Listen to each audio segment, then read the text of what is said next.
La marque Alpine, c'est la légèreté et la sportivité. La légèreté dans un sens quasiment philosophique qui représente tout ce que l'expérience peut apporter dans le plaisir de conduite. Le rôle de l'ingénierie d'Alpine Car, c'est de développer les voitures de route d'Alpine et les technologies innovantes qui vont permettre d'assurer leur sportivité. L'innovation, ça a toujours été un des moteurs pour Jean Rédélé. Dès le départ, Jean Rédélé s'est beaucoup appuyé sur les organes, sur les technologies du groupe Renault pour pouvoir se concentrer sur ce qui était important pour maximiser l'efficacité, l'innovation et le plaisir de conduite de ces voitures. Et en particulier, il a beaucoup travaillé la légèreté. Dès la 106 de 1955, avec sa carrosserie en fibre de verre, qui était une innovation pour l'époque et qui a permis de faire des voitures plus légères. On peut citer en 1958 la 108 avec le châssis poutre qui a permis d'accroître la rigidité de la voiture tout en la gardant très légère. Et ensuite sur la berlinette, il a utilisé ces technologies, il les a optimisées au maximum et en plus la voiture avait une esthétique très réussie qui a assuré sa compétitivité et son succès. Les premières Alpines, c'était des voitures qui étaient très très proches de voitures de course finalement. Et je pense qu'aujourd'hui encore, on voit que l'ADN de la course, il est présent dans les produits qu'on met dans la rue. C'est vraiment très très important de garder cette synergie entre la compétition d'un côté et les voitures de route qu'on fait.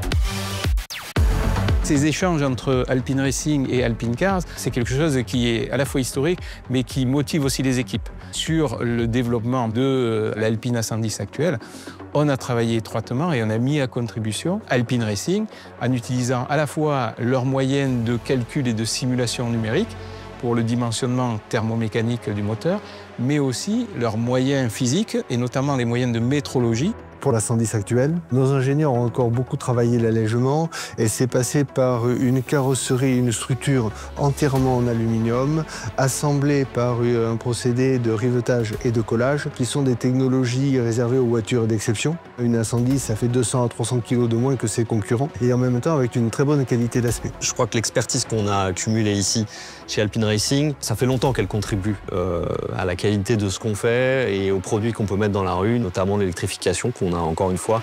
On a la maîtrise totale ici chez Alpine Racing puisqu'on a totalement intégré la conception de la chaîne de traction électrique. Je suis en charge du produit chez Alpine, ce qui veut dire comprendre les clients auxquels on s'adresse et accompagner l'ingénierie, le design dans cette relation aux attentes clients. Le monde change, les clients aussi évoluent avec ce monde et on a de nouvelles attentes qui émergent, qui arrivent. Alors il y a des attentes sur la durabilité de nos voitures, au sens décarbonation, impact sur l'environnement.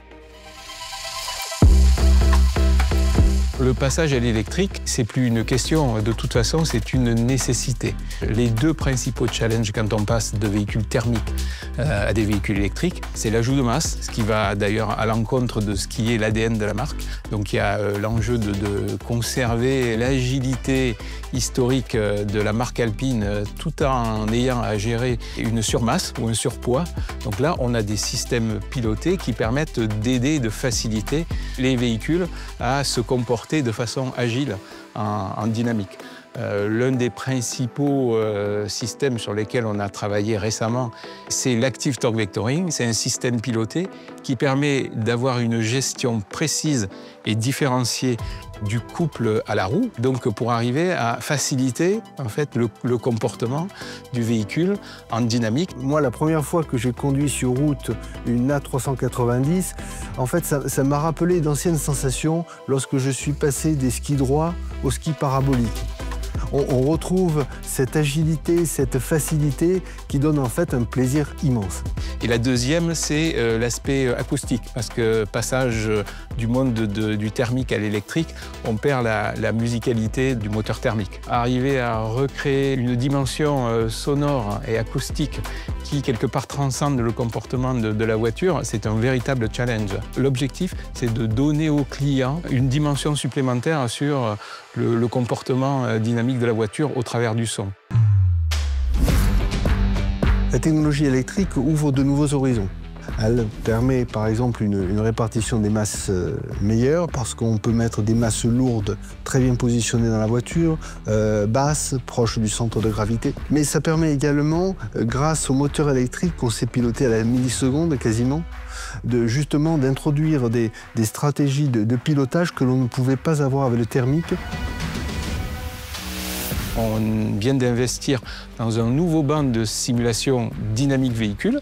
C'est la même chose que ce qui est utilisé par exemple en Formule 1 ou en sport automobile. Et c'est la même approche qu'on est en train de mettre en place pour le développement des futurs véhicules.